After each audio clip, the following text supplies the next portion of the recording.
You know that feeling when your day finally slows down and you just want to relax, unplug, and feel good?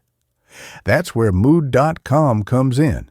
They're changing the game, delivering legal THC products right to your door, no shady dealers, and absolutely no medical card required, just good vibes and better sleep, shipped straight from their farm to your couch. From delicious THC gummies, smooth vape pens, to premium THC flower, Mood has it all. And everything's federally legal under the 2018 Farm Bill. Yeah, this isn't some loophole. It's the real deal. Head to mood.com and use code FIRST20 for 20% off your first order. That's MOOD.com. Find your mood. Rose is your name, but when you poop it sure don't smell like roses. Your number 2 burns the hair in my nose, but we fought hand in paw. Now your poop don't stink at all. Now that the air is clear, I'll treasure your front and rear, my sweet Rose. Instantly neutralize poop stink with Poop Fighter from World's Best Cat Litter for the world's best cat. Welcome to the season 11 premiere and episode 419 of the Find Your Food Voice podcast. Today, we are talking about OCD, PCOS, and intuitive eating, struggling with your relationship with food, and have special guest, Abbie Attwood. Let's get to it. Hey there, Voice Finder. Welcome to this special episode. I am so glad you're here. Today is a letter episode. Well, what does that mean? I have letters from listeners just like you that I've accumulated over the years, and some have really done a number on my heart and made a very special impact. And what I've decided to do for season 11 is to have a letter featured on every single guest episode. Today's episode, we have special guest Abbie Attwood, and we are going to be featuring a letter from the archives from someone who was struggling with their relationship with food while also trying to figure out life with late diagnosis OCD, PCOS, and trying to do it with intuitive eating. It's a lot. It's hard, but I know there's so many people listening, and maybe even you, who can relate to this. Before we get to this episode and hear this letter, I want to check in with you about something. Did you watch the Fit for TV documentary? It's the Biggest Loser documentary on Netflix. It just came out on Friday this past week, and I had to binge watch it. Of course, I watched Biggest Loser when it first came out, and I was honestly horrified by the show. And I appreciate that my reaction was not the typical, but I had been working with people with a complicated relationship with food for years already at that point. And so it really was showing how in the United States, like how we were really missing the point. And it was also really offensive to me how much people in higher weight bodies were just kind of used as a ploy to get ridicule and lots of jokes. And yeah, it made me feel just really uncomfortable and heartbroken.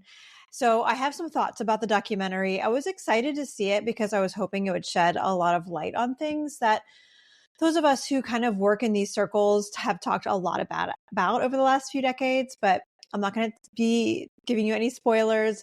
Watch it. Let me know. I have posted a few things on it on my Substack. So if you want to be a part of the conversation, join me over there. On Substack, my name is the same as it is for this podcast. So it's just findyourfoodvoice.substack.com, and you can get right to it and you can be a part of the conversation. I want to know what you have to say about it. Subscribe to that Substack if you want to continue to be a part of the conversation and have access to weekly essays and new episodes of this podcast. And if you are looking specifically for PCOS content, know that I'll be releasing a PCOS focused newsletter in September, just in time for PCOS Awareness Month. And I'm really looking forward to all that. And I'll fill you in on all the details soon. I want to take a moment to share with you some information on this episode's guest. So this episode's guest's name is Abbie Attwood, and I actually got to know her from Substack. One of the great things about losing my access to Instagram and Facebook is I have ventured into other platforms like TikTok and Substack. And that's where I met Abbie. And Abbie is someone who is also an anti-diet dietitian. And I want to share with you a little bit about her work. Abbie is a weight-inclusive dietitian and body image coach with a master's degree in clinical nutrition. She's the founder of Abbie Attwood Wellness, where she offers virtual nutrition therapy and group support rooted in body liberation, fat positivity, and the belief that healing our relationship with food and body is inseparable from collective liberation. Her approach is shaped by her own lived experience in eating disorder that emerged at the intersection of competitive athletics, OCD, and chronic illness. And sidebar, this is why I picked this episode's letter for Abbie, because it talks a lot about the things that she herself has experienced and also helps her clients with. So she let me know that this personal experience deepens her commitment to serving those who haven't always seen themselves reflected in dominant narratives about eating disorders. Abbie's also the host of the Full Plate podcast and newsletter on Substack, where she blends personal storytelling, professional insight, and political clarity. All right, we're going to pause for a brief sponsor break, and then we're going to hear this episode's letter. This episode is brought to you by my book, Find Your Food Voice. While I was watching the Fit for TV documentary, I wanted to send every single person that was on The Biggest Loser a copy of this book, because I just want them to have tools, different strategies to help them with their relationship with food that they haven't been given yet. Because the big thing that I was getting from watching this documentary is so many people were still stuck on that they need to fix their body, they need to eat less and exercise more. There are so many things that you can add to your life to promote health that don't include trying to get smaller and eating less. So if you have a complicated relationship with food, if you've tried every diet under the sun, this book is for you. Or if you've tried intuitive eating and it just didn't land right for you or didn't work for you, I wrote Find Your Food Voice for you. There's a link in the show notes to get your own copy, or you can buy it wherever books are sold. This episode is also brought to you by Ovasitol, the inositol supplement that I recommend most to people with PCOS. I also take it myself for my insulin resistance.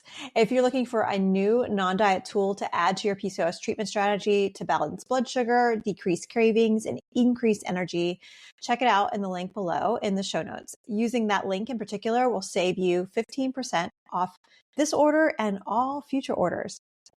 All right, let's get to this episode's letter. Dear Food, since I was a little girl, everyone in my life told me not to eat too much of you, not at the wrong time, not the unhealthy versions of you, which according to my mom was almost everything, and definitely don't ask for seconds. I was told that my family didn't like fat people. I was asked if that version of you fit into my diet. I was asked if I was trying to gain weight. I don't have any memory at all of having peace with you. When I was 35, I was diagnosed with PCOS. The doctor told me to cut out a lot of versions of you and put me on a medication that made me sick. I found a great diet and lost a lot of weight, but I was starving. I felt hungry all the time. I was craving you, but denying you. Then the dam broke, and all I did was eat you, but in secret. Then you became another problem, an eating disorder. At 48, I was diagnosed with OCD. I suffered so long before I knew. Then I started to heal. I gave up the diets and gained some weight. It hurt. I was scared, but I wasn't hungry. Food, now I eat way too much of you, and I eat foods that don't make my body feel good. When I think of something healthy, the alarm bell goes off. It says, hungry, restriction, and don't tell me what to do. I would like a middle ground with you, food, to feel some peace and to help my body feel great. Can we compromise? And how? Thanks. Struggling for too long. All right, that's this episode's letter. Let's get to my interview with Abbie Attwood. Welcome to the show, Abbie. Hi, Julie. I'm so glad you're here. And did you get a chance to read this episode's letter? I did. I definitely did. I read it so many times. I highlighted things. Oh my gosh. I love that. You studied. I did. Oh my God.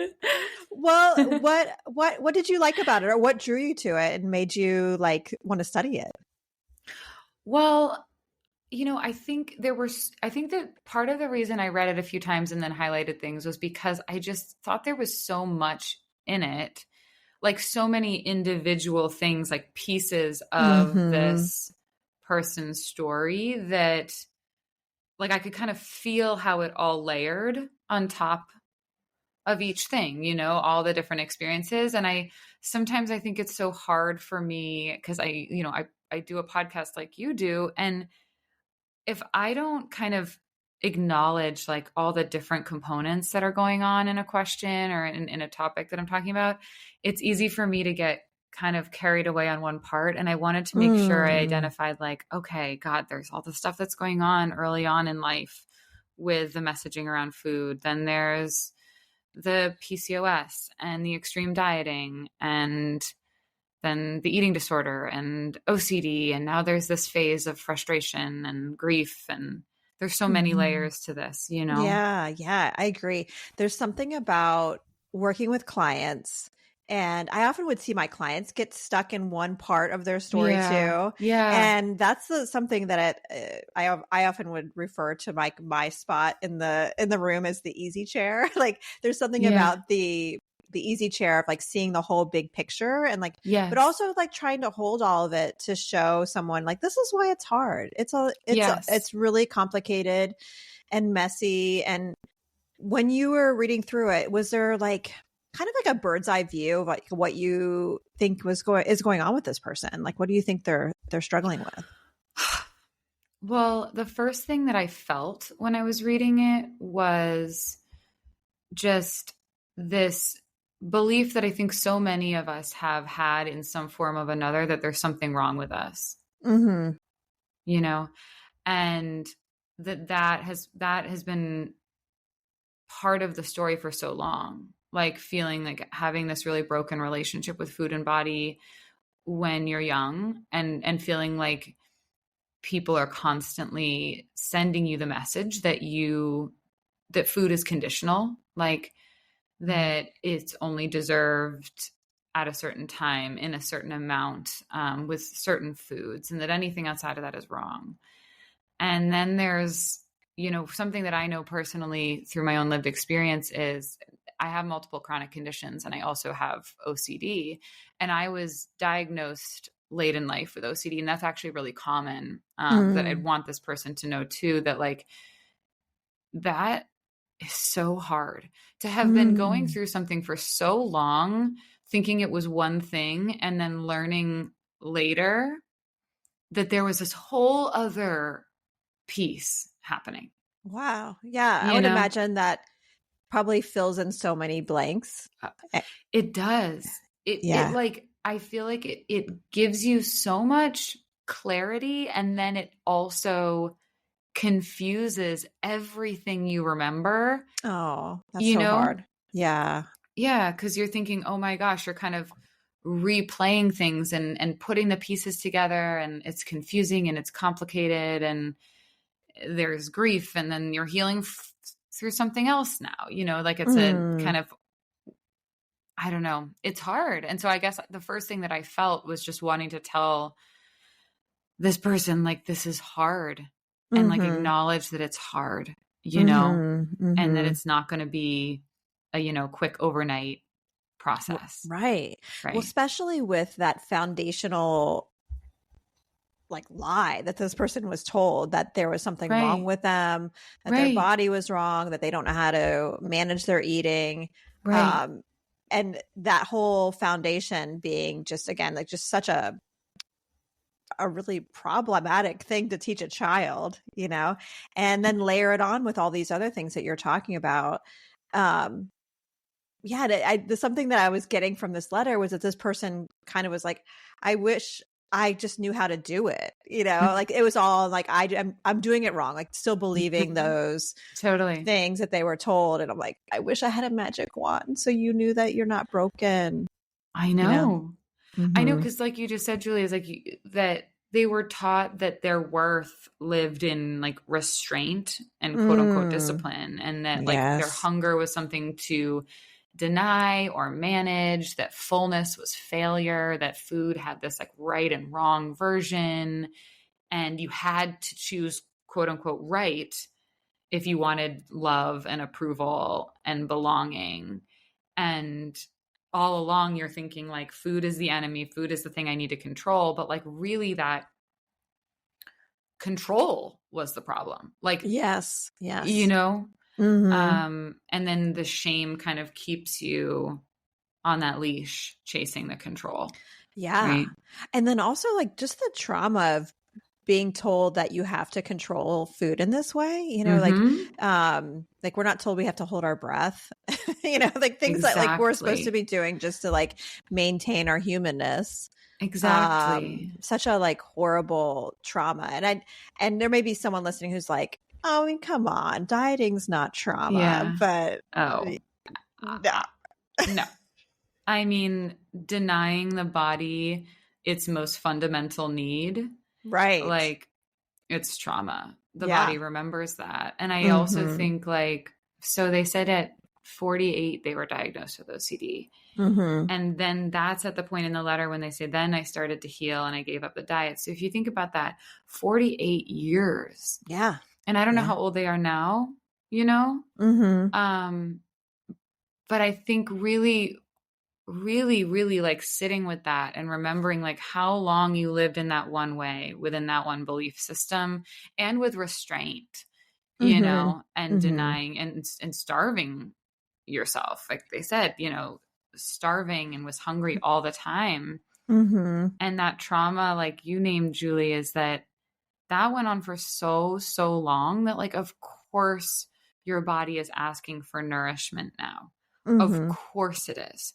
Yeah. You know, and that also needing to honor how uncomfortable that is when your whole life you were told that that's wrong and bad. Yeah. Yeah. Yeah. Like when this part of the note, I think this is what you're referencing is when this person says, I eat foods that don't make my body feel good. When I think of eating something healthy, the alarm bell goes off. It says I'm hungry, restriction, and don't tell me what to do.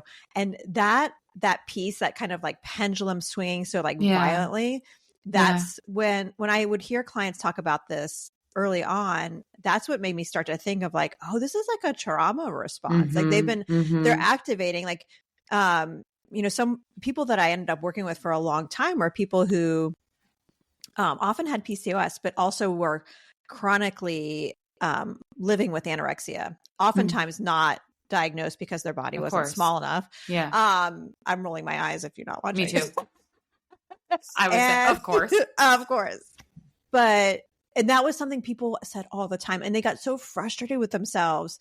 And, you know, after you hear things as a dietitian like 3 or 4 times, it's like, oh, there's some pattern here. Yeah. And so I ended up talking about it in my book too. Like when you, and it may sound so silly, but like if you go grab, I think in my book, I talk about Paul, who is going to get like a smoothie. He saw a friend having like a green smoothie and it tasted good. And he was like, oh, I'm going to get one of those.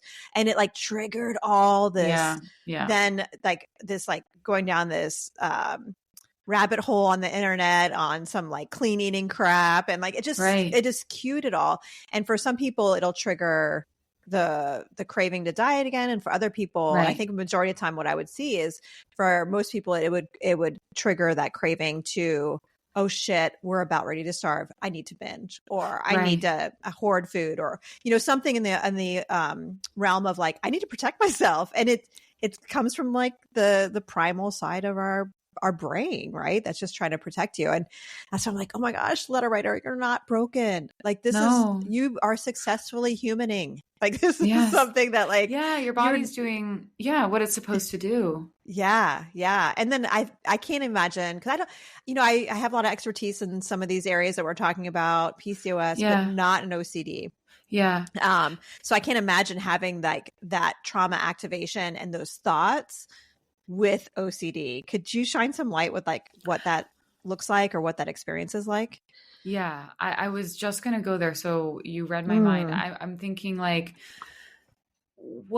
I think what OCD can do in a situation like this is like, I think we all, if I back up a second, I think diet culture really trains all of us to have this all or nothing, good, bad, black or white view with food in our body, right? And you can hear that in the letter itself. And you and I have both heard that a million times, you know? And that, what I guess is important for folks to know, if I don't have experience with OCD, is that is like times a million with OCD, right? Okay. Wow. A nickname for OCD is often like the doubt disorder. So you are really trying to be 100% certain that you're doing the right thing all the time. And that's where like the intrusive thoughts come in, or the checking, or the all that stuff is like, I need to be 100% certain that I'm doing the right thing. And so if you can imagine the way that we all feel, like trying to unlearn that food morality, trying to gain some neutrality with it, the food morality, yeah.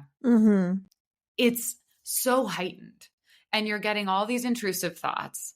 A lot of, like, for me, I would get them on loop, right? Like I could not get rid of them. Could not get rid of them. And they were so debilitating. And actually my eating disorder started in part as like a response to trying to manage chronic illness. And also, now that I look back and know more about having had OCD at that time, it was me trying to manage a lot of the intrusive thoughts because they were so overwhelming and so painful and so constant that controlling food and creating rituals and rigid behaviors around food and exercise was a really effective way to like funnel all that energy and kind of distract myself from them, and at least feel like I was like checking the boxes, if that makes sense. Yeah.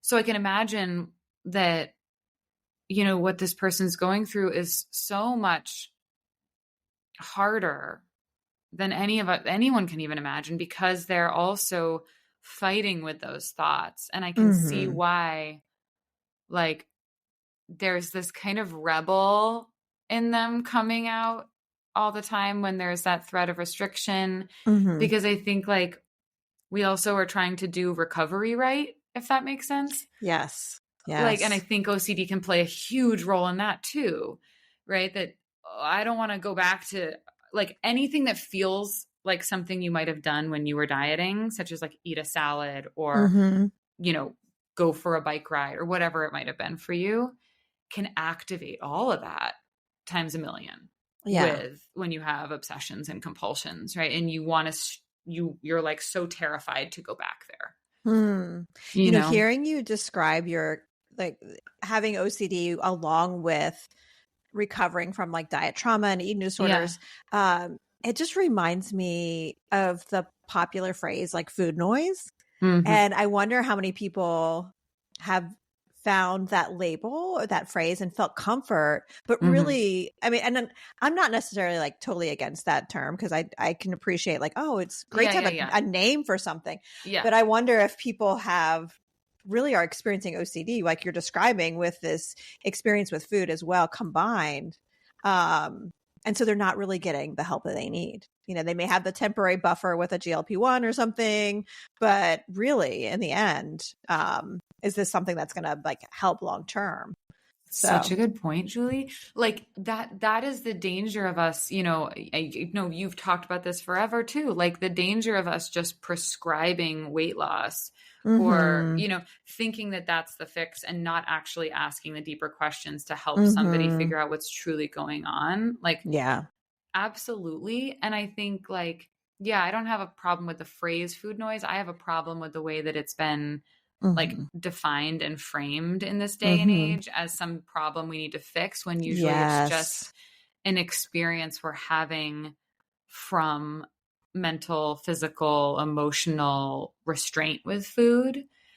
And so of course, again, kind of coming back to this letter writer, like that's the experience. And it can make that noise feel so much louder with OCD, right? So like whatever noise somebody without OCD is hearing, somebody with OCD is hearing that at like a times 100 volume on repeat.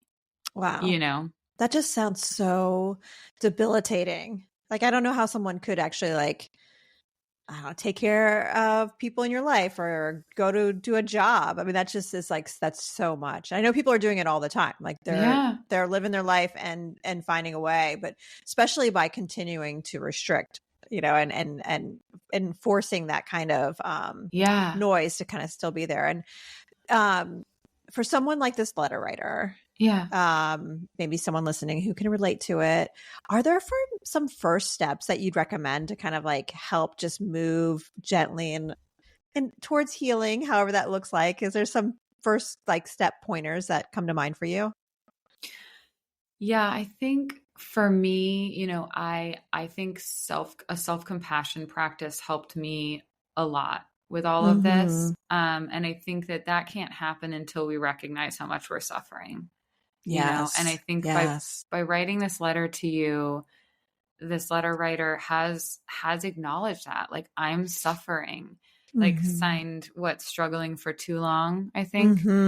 Yes. And so I think that's actually like acknowledging that this was actually a really beautiful step. Like, I love this format that you have, Julie. I think it's so beautiful. Thank you. I love that you came up with it, because I think writing these letters is an act of self-compassion. Somebody's saying, you know what?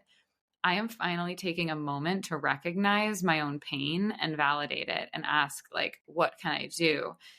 And so I think that's a beautiful first step. And I think the thing that sticks out for me is the phrase, like, I'm eating too much of you. Yeah. And so I think one thing that I would do is try to reframe that really gently, like lovingly, that I think that it's really difficult for us to ever really define what too much would be. Yes. Right. Yes. There's no no amount that you're crossing over, that this is like black and white thing. Exactly. No, there's no frustrating perfect though amount. with OCD. I know. It would be great. It would be great. It would be so easy if we all knew exactly how much we needed to eat. That would be great. But that's not what it feels like to live in a body, but I think maybe I would reframe this to say, like, your body's asking for trust. Yeah. It's asking to rebuild that. And after years of restriction, eating quote unquote too much can actually be your nervous system saying, like, we're safe now, right? Like, we can have what we need now, right? You know? Yeah. And trying to just, I think it's a hard thing to embody. And I know that it can sound frustrating, but I just have seen it so many times, and I've experienced it as, like, as soon as you start to give yourself that permission, truly, like that it is okay, and you stop shaming yourself for eating what you're eating, then it starts to lessen the impact of that mental restriction you're still kind of holding over yourself, because as long as you're eating what you quote unquote want, but you're still thinking, oh, that was too much, this is unhealthy, I'm being bad, all these things, it's not helping that cycle, Yeah. So that's the thing that I would start there, is like seeing this as your body doing what it's supposed to do, and allow for that to kind of play out for a little bit, because I hear you when you're saying, I want a middle ground. Like, I hear that loud and clear. Like, we all want to just we all want it to feel easy, peaceful. We don't want it to feel like a battleground. We don't want the guilt and the shame. We don't want healing that just feels like we're, quote unquote, out of control. We want to feel like I'm eating from a place of kindness. And I hear what they're saying, in that, like, I don't feel like this is making me feel good. I just think it's really hard to get to a place where you can really neutrally choose what feels good until you've stopped shaming yourself for all the other choices. I don't know. What do you think, Julie? Like, what do you think about? Yeah. I agree with all of that, because the only way I've seen people recover is through the way that this person is describing. Like, I don't see people like identifying what has been part of the struggle, and then their eating is in the middle ground. It's like it takes longer than you want, to be in the place where the pendulum is swinging in to the direction that the world tells us we shouldn't. And you know who describes this stuck point so well? I don't know if it's on anyone's radar anymore, but Jess Baker in her book Land Whale. Oh, okay. Chapter 4, in particular, I remember it was chapter 4. She talks a lot about being in donut land. She calls it donut land when her pendulum's swinging where she can't stop eating. And she actually has some quotes in there when she interviewed Deb Brigard, who's, really well known, Bay Area psychologist. And Deb talks all about like, there's going to be a pendulum swing between diet land and donut land. And it takes longer than you think, really, to get to a place where the pendulum eventually is more in the middle, but it doesn't go right in the middle. It's always going to kind of be going back and forth because of many different reasons. And especially because we live in this world that's constantly pulling us towards diet land, But the healing happens, but it takes so much patience. And I think that's where I think about, I'm so glad you shared your lived experience, because knowing other people who are a few steps ahead, I think has so much power for healing. So getting to know as many people with lived experience who are also probably invested in weight inclusive nutrition probably is one little side thing that I would encourage you to have with it. Yes. But just so you can see, okay, this is what's ahead. It's worth it to keep going. So yeah. I think one thing you just said that really stood out to me was and I fully agree, and it's what I see too, is it takes longer than you think. It's going to take as long as it takes. And part of that is learning to sit with the discomfort of that. Because whenever kind of this, we start to feel this friction, it's we're coming up against this idea that we're doing something wrong, that we've gone too far, that we're eating too much, that we're, you know what I mean? And that's what, this experience is I just want the middle ground already, I just want that pendulum to be in the middle already. Mm-hmm. But if you force that pendulum in the middle, you're engaging back in diet land, right? It gets really slippery. It is. And so you have to let that pendulum fall there on its own. And so what that reminds me of in kind of practices that help often for folks with OCD is actually distress tolerance, right? Having an urge, having a compulsion, dealing with the intrusive thoughts and learning slowly how to tolerate that. And it's very similar to tolerating that pendulum for a while, So I think ultimately remembering that peace is never going to mean perfection. Yes, 100%. Ever. Yeah. That may be always irritating, I would imagine. Yes. Yeah. And something I want to add to this conversation, and I know we need to wrap up, but something I want to add to this is, and I cannot remember this dietitian's name, but I'm going to find it after we hang up and put it in the show notes. There was someone who was talking about an alternative to the pendulum. Mm-hmm. And this dietitian said, instead of a pendulum, what if it's like a slingshot? And I was like, ooh, this is good. And they were just building on the metaphor. And I'm that may even be helpful too for you, letter writer, or anyone who can relate. There's parts of your conversation in your head. There's parts of our society and also your body having this diet trauma that are pulling that slingshot back and repairing things to prevent that pull back is another way to look at it. So, anyway, oh my gosh, we can keep talking forever. I know. I wish we could, but alas, we need to wrap it up. But something I want to tell the listener is I got to know you because of joining Substack, and I feel I've missed out on connecting with colleagues of mine because I'm not on Instagram anymore. And so I'm so glad Substack introduced me to you. And just in case, I'm sure they've already heard about your podcast and your work, but just in case someone's new to your work, tell us about the work you're doing and where people can learn more about you. Yeah. Well, first, I know I could keep talking to you forever. So thank you for having me. And I love this letter and I love the format. I'm on Substack now. So I used to have just a newsletter, but now it's all kind of on Substack. And so that's at abbieattwoodwellness.substack.com, I believe. Yeah, that's how Substack does it. Yes. And then I do have a podcast, which is kind of linked to the Substack now. And it's called Full Plate. And so that comes out weekly, and kind of covers similar topics to you, Julie, like body image, but really taking the lens of like liberation and social justice and looking at oppressive systems. And Great. I'm not a fluff person.